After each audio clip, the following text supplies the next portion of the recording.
وعد اللہ المنافقین والمنافقات، اللہ تعالیٰ نے وعدہ کیا ہے منافق مردوں اور منافق عورتوں کے بارے میں، والکفار اور کافروں کے بارے میں بھی۔ اب دیکھیں اللہ تعالیٰ نے جب عذاب کی وعید سنائی ہے تو پہلے منافقین کا ذکر کیا ہے۔ اصل میں یہ زیادہ نقصان دہ ہے، کافر تو کھلے سامنے موجود ہیں، پتہ چل گیا یہ دشمن ہے، اور ایک آستین کے سانپ ہیں جو نمازیں بھی صحابہ کے ساتھ پڑھتے ہیں اور اندر سے جڑیں کاٹ رہے ہیں۔ تو اللہ تعالیٰ نے پہلا ان کا نام لیا کہ منافق مرد اور منافق عورتیں، مطلب عورتوں میں بھی اس طرح موجود ہیں، یہ صرف نہیں مرد ہی اس طرح کی حرکتیں کرتے ہیں، عورتوں میں بھی ایسی عورتیں منافق۔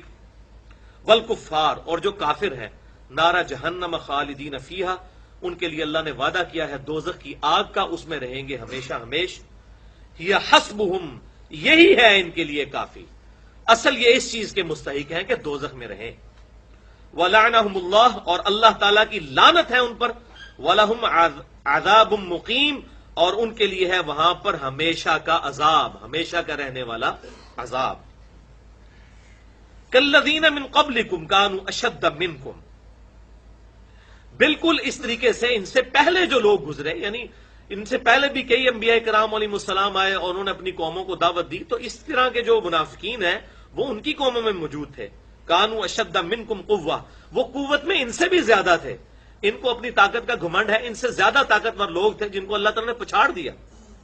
وَأَكْثَرَ أَمْوَالًا وَأَوْلَادًا، اور ان کے مال اور اولاد بھی ان سے زیادہ تھی، ان کافروں سے، ان منافقین سے جو کہ مسلمانوں کے ساتھ اس طریقے سے دو نمبری کر رہے ہیں اور اوپر سے اسلام کا لبادہ اوڑا ہوا ہے۔ یہ نہ سمجھے کہ یہ پہلا ایکسپیرینس کوئی اللہ تعالیٰ کو ہونے جا رہا ہے۔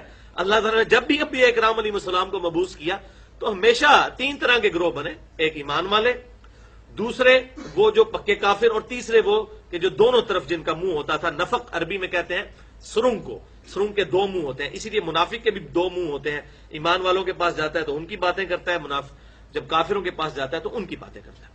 تو منافقین کے حوالے سے میں نے سورۃ النساء کے کانٹیکسٹ میں بڑی اہم ترین گفتگو کی ہے، اور اہل تشیع کا جو مقدمہ ہے وہ پارشلی درست ہے کہ صحابہ کرام میں بھی منافقین موجود تھے، لیکن